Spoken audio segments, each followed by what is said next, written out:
Welcome to Perfectly Planted Podcast, where we are dedicated to growing with you on our journey towards a healthier, happier, and more sustainable lifestyle. I'm your co-host, Bascom, a health and wellness enthusiast and loving all things plant-based. Whether you're a seasoned vegan or just dipping your toes into plant-based living or just curious about a healthier lifestyle, you're in the right place. Daphne, good morning. How are you? Good morning, Besame. How are you? I'm doing well. Good. So, Daphne, you have been my coach and mentor for many years. We've said that multiple times. And this podcast episode stems from many conversations we've had around a topic most women know little to nothing about. It's menopause. I find it really shocking and mind boggling that, in your adolescent years, you learn about, reproductive system, you learn about your body changing, you learn about all of these different things. Yet once we pass adulthood, maybe have children, maybe not, it's a moot point. And so we're going to dive into a series where we will really focus on these midlife changes, specifically menopause, because there is really just so much to cover from what you and I have chatted about. So today our goal is to provide you with a high-level overview of menopause and also give some tips for navigating the menopause journey. Because in the next several episodes, we'll take really a deep dive into some of the topics like nutrition, supplements, and biohacking. So I say, let's get to it. What do you say? Let's go. So, Daphne, menopause is a point when you no longer have menstrual periods. That's the definition. But the transition into menopause and the years after menopause also are associated with really significant physical, mental, and emotional changes. So, would you mind just sharing more about the different stages? And I think what I found was menopause, and I think everybody will find it shocking. Menopause is really one day. So, Besame, thank you. And thank you for encouraging us to have this conversation because women's health is so important. And to your point, I've been thinking about this as kind of the 4 Ps where we talk about periods, and we all talked about that in middle school, high school. Yeah. We learn a lot about pregnancy. So when you were pregnant with your boys, you probably knew pregnancy back and forth. But when it comes to perimenopause and postmenopause, we really don't have conversations. It's like we stop thinking about women's health after the pregnancy conversation occurs. But we are born with all of the eggs in our ovaries that will release in our lifetime. Mm-hmm. And that release of eggs, and it's not a single egg, it's actually kind of a burst of eggs that happens every time we ovulate. As we kind of lose the number of eggs that will be released month over month, our estrogen levels start to decline. So during our lifetime, during the time when we're menstruating and the time when we're pregnant, our hormones are never 100% stable. And we don't have a lot of time to go through the hormonal changes that occur during menstruation. And we can talk about that as a separate podcast. But when women hit their late 30s, early 40s, we actually enter a period called perimenopause. And peri means around. And that is the time before your final menstrual period. And that point in time that you mentioned, when you hit menopause, it really is, menopause is defined as when you have not had a menstrual cycle for a 12-month period. So you go 12 months, and when you hit that 12-month magical day, whoop, you're menopause. But that time leading up to that final menstrual period, you can have a period every month, a period every 2 months. I had a woman who messaged me. She's like, I went 6 months and then it came. So the clock restarts. Oh my. But that 12-month period is that 12 months in time when you have no menstruation, that day when you've hit that 12-month mark is what's defined as menopause. And that is not the end. That is really just a point in time. Yeah, that's fascinating how it has to be those consecutive 12 months or the clock restarts. It's kind of like, oh, so disappointing. Let's start this over again. Well, So, but so there's a fluctuation in hormones, right? And essentially really the decline in the estrogen and progesterone is mhm, what throws us all off. mhm. So let's how about we talk a little bit more about the importance of estrogen? I know you and I were just chatting about it. And what's the impact of that decline on our overall health? Because I think that's what's so important. And I think what happens is with lifestyle, we try to mask a lot of it with various ways. So estrogen is an amazing hormone. And first of all, estrogen is not one hormone. There are three variants. There is, we call E1, E2, E3, estrone, estradiol. Estradiol is the form of estrogen that most people think of when they say estrogen. And there's also estriol, which is the form of estrogen that predominates during pregnancy. Okay. And estrone or E1 is the form of estrogen that is predominant kind of in the postmenopausal period. But every cell in our body has estrogen receptors. So when we're thinking about the impact of the decline in estrogen, and it's not that our estrogen goes to zero, it's that we no longer have the high levels of estrogen that occur prior to menopause. It impacts your brain, it impacts your heart, it impacts your bone. Estrogen is a very potent anti inflammatory hormone. And so it has effects on every single body system when those levels start to decline. So I never realized the impact our lives would have on that. And I guess speaking of health, everything is impacted during menopause. I know that the number one thing associated, and I'm going to call it a thing, associated with menopause is hot flashes. That's like the number one trigger everybody can associate with. And everybody loves this topic, right? So when someone uses the term hot flash, I would like to know like what's happening in the body. What is it? Is it just a side? Is it something that's a byproduct of that reduced estrogen, or what specifically is going on? Mhm. So, Vesme, that's a great question. And first of all, for all the women and men listening, there are many common symptoms of low estrogen.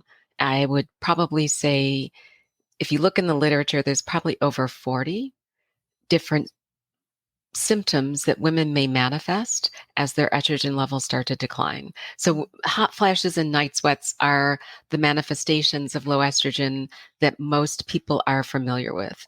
And men who are going through hormonal therapy for different types of cancer, they may actually experience hot flashes and night sweats too. Hmm. So, it's really a um, I think Dr. Lisa Mosconi said it best that the night sweats and the hot flashes they actually originate in your brain. They don't originate externally in your body. And for women who've ever had one, I mean, I feel like sometimes there's a thermonuclear reaction because Yeah. I can feel this central heat building and it just starts to permeate all throughout your body. Then you start to sweat. But it really has to do with the thermoregulatory set point, and that is really brain mediated. It's not peripherally mediated. So it's a manifestation of the decline in estrogen and how your brain is now regulating your body's temperature set point that can trigger these nuclear reactions, which is probably not the best way to describe them, but um, So hot flashes and night sweats are a common symptom that women may manifest during perimenopause and postmenopause. But there are probably 30 plus other types of symptoms that are also valid for different women as they're going through this midlife change. Hmm. I would have never thought it was the brain signaling to start rebalancing because of the reduction of a hormone. It makes sense, but also is I'm just curious, and you don't have to answer this, Daphne, that, is there a way to manage that? Because I feel as though hot flashes can also trigger. I know, I'll just say, I know for me at night, I will feel this, internal, the nuclear receptor here coming out of me. It's just nuclear reaction. If I drink wine.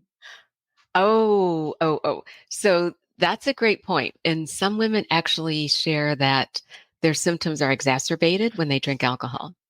Yes. Um, so I'll touch on a couple of things.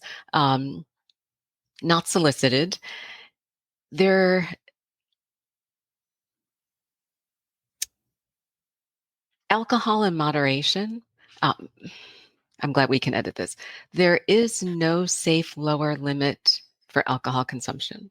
So while having the occasional glass of wine is okay, if you are thinking about what levers you can pull to optimize your health long term, and yes, there's going to be the people who say, well, the red wine has the resveratrol, or you get these antioxidant properties. There's going to be data back and forth. But if you look at the data and if you follow the recommendations from the World Health Organization, there is no safe lower limit for how much alcohol we should be consuming. Mhm. So if you know that your symptoms are worsened by alcohol consumption, I would highly encourage you to have a non-alcoholic beverage as that thing that you use at parties, if you want to carry something around, or even find a substitute for your wind down time at night, whether it's a chamomile tea, a peppermint tea, but it doesn't have to be alcohol. Mhm. That's kind of Daphne's public service message number one.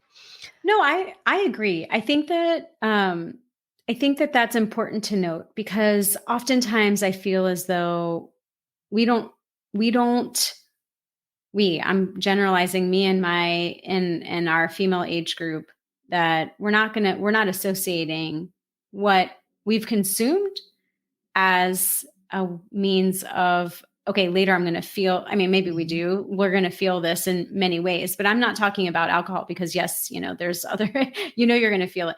I'm talking about what some of the things that we eat also.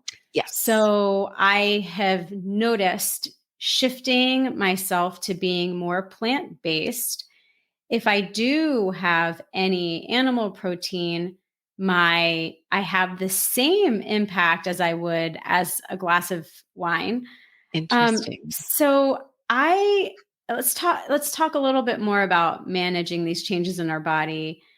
And I know we're going to get into nutrition later, but I understand that, I've felt it that whole food plant-based nutrition is really best. Mhm. And so I want to get your thoughts on that. And then maybe we could talk a little bit about supplements or vitamins that, that my friends and family members can try to help manage this a little bit more. So, and for full disclosure, I know everyone who follows Perfectly Planted probably knows that we both follow a plant forward diet. So I'm vegan. I choose to not eat animal products, both from a health perspective, an animal rights perspective, and an environment perspective. But the data suggest that from the perspective of managing your midlife symptoms, and we're focusing on menopause, but also from the perspective of improving your overall health, that a plant predominant way of eating is the best way to fuel your body. And I'm saying plant predominant because I don't want anyone to feel that I love the thought of adding things as opposed to removing them. So if you're crowding your plate with plants, maybe the animal protein gets smaller and over time it can reduce to zero. Mm-hmm. But adding more plants to your plate is the way to navigate both menopause and also to reduce your risk of other chronic diseases. Mm-hmm. Now, there was a study out of the Barnard Medical Center called the WAVE study, WAVS, and Dr. Barnard and Dr. Hanna Kalihova, who were the PIs on the study, demonstrated that adding a half a cup of soybeans a day, and these are cooked soybeans, Mm-hmm. so getting the bean, putting it in your Instant Pot, cooking it up, maybe adding it to soups or salads or air frying the soybeans and using them as a crunchy topping on your salads. The soybeans had a significant impact on mitigating both hot flashes and night sweats in the women who were part of that study. Half a cup? And half a cup of soybeans a day. Okay. Yep. And it's the mediator, the mechanism of action is probably related to the plant-based estrogens, the phytoestrogens that are in soybeans. So there are a whole host of foods that are phytoestrogens, meaning that they have, they're plant-based,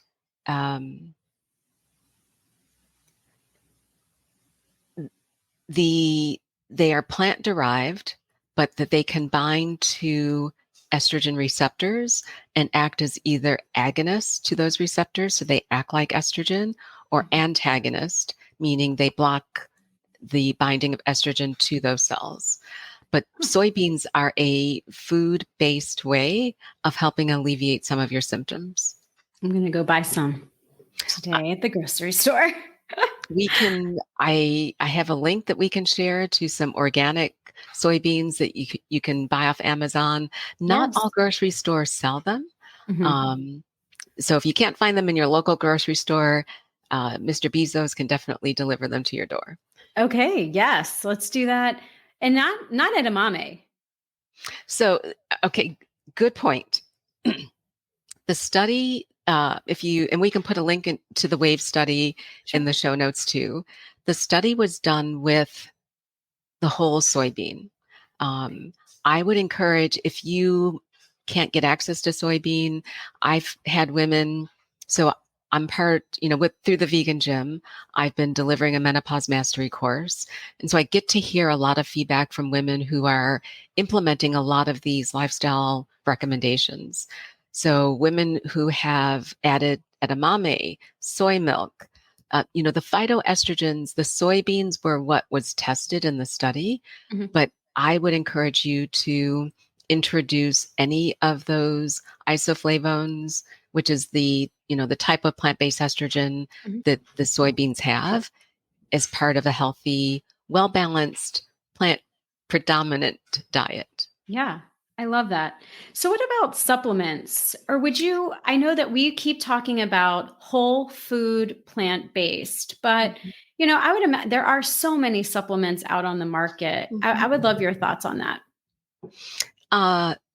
So I'm going to divide supplements into supplements that I would recommend women take, and then supplements that may be marketed for alleviating some of the symptoms of menopause. Okay. So, and we've probably touched on these in prior podcasts before. If you're plant-based, or if you're over 50, you want to think about supplementing with vitamin B12. And I'm saying that for if you're over 50, because there are data to suggest that our absorption of vitamin B12 declines over age 50. So women should think about vitamin B12, vitamin D, making sure that you're eating either whole foods, or preferably whole foods. But if you're not getting enough through your whole foods, thinking about a calcium supplement. And then I also highly recommend creatine. So B12, vitamin D, maybe adding vitamin K2 to help with the absorption of your vitamin D, calcium either through whole foods or supplements, although I really recommend the whole foods Mhm. and then creatine. Now And so there's a, when people, I'm sorry, Daphne, go Mhm. ahead. No, you go ahead. When you talk about calcium, the immediate reaction that everybody has is milk. No. So you can find, first of all, there are many foods where you can, your greens, you can get calcium through your nutrition. Mhm. And so I track my nutrition in Chronometer. If you don't know how much calcium you're getting in what you eat today, I would highly encourage you track your food for 3 to 5 days or a week and just see what the balance of micronutrients that you're getting. And I probably may even include your omegas in there, but you don't know what you're taking in. You can't manage what you don't measure. Right. So, first of all, dairy milk is not the only source of calcium. You can get calcium fortified plant milks. You can get calcium through whole foods. Those are my best recommendations. It does not have to be dairy milk. The Now the other supplements, so you're probably thinking about, you may have friends that are taking black cohosh or Mhm. um, some other um, there are, I'd say there's a whole industry that is directed towards women going through midlife, where you have this concoction of supplements, adaptogens that are meant to alleviate the symptoms of menopause. The data are mixed as to the benefits of any of those supplements for a population of women. And so to me, it's bio individual at this point, whether, I mean, I've tried black cohosh.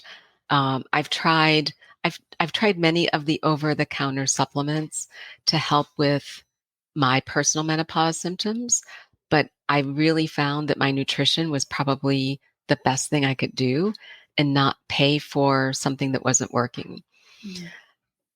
The supplement industry is also not regulated. Mhm. So there's no guarantee that what is listed on the bottle is what is actually what's in the pill or the powder that you're either taking or putting in your smoothie or mixing in water. So there, yes, there are many things that if you go into Sprouts, you go into GNC, you go into your local grocery store, you'll see a whole host of supplements to say that this will help with menopause. Mhm. I would say be cautious what you're putting in your body. I agree. This is all such good stuff, Daphne. I'm so grateful for your knowledge and for your knowledge share, because I think that it's a topic and we're just grazing the tippy top surface right now. I know we talked a lot about estrogen. We've talked a lot about just hormones in general, what menopause really is, and that duration, 12 consecutive months without a menstrual cycle. And we've talked about the importance of whole food plant-based nutrition in order to help your body and age your body as we continue to age and into better, healthier people. So not just to manage our hormone fluctuations and changes and midlife changes, like we say, but also as we as for chronic conditions too. So we're trying to eliminate the diabetes, the cancers, the heart diseases, and others. So in our next episode, I know we're going to cover a little bit more about nutrition Yes, ma'am. and graze the surface of the microbiome, because Hmm. that's extremely important. And we really do hope that all of you, our listeners and viewers, will return to learn more about that. We also want to hear any feedback, any additional topics that you would like to add to our discussion, because this is going to be a multi-episode series. Besame, thank you. And I can't wait for whatever questions you have in store for me for our next episode. Well, there'll be a lot. Thank you to all our listeners and viewers. Really, please continue to share your podcast with your friends and family and those you love. If you enjoy this podcast, also please subscribe or save it to your favorites. You can also be sure to hit the like button as we continue to create more content so we understand what you enjoy. And if you want to learn more about menopause, really, please do join Daphne's Menopause Mastery Program at the Vegan Gym. We will be able to leave a link in the description box, and we so appreciate you all. Thank you all. Be well.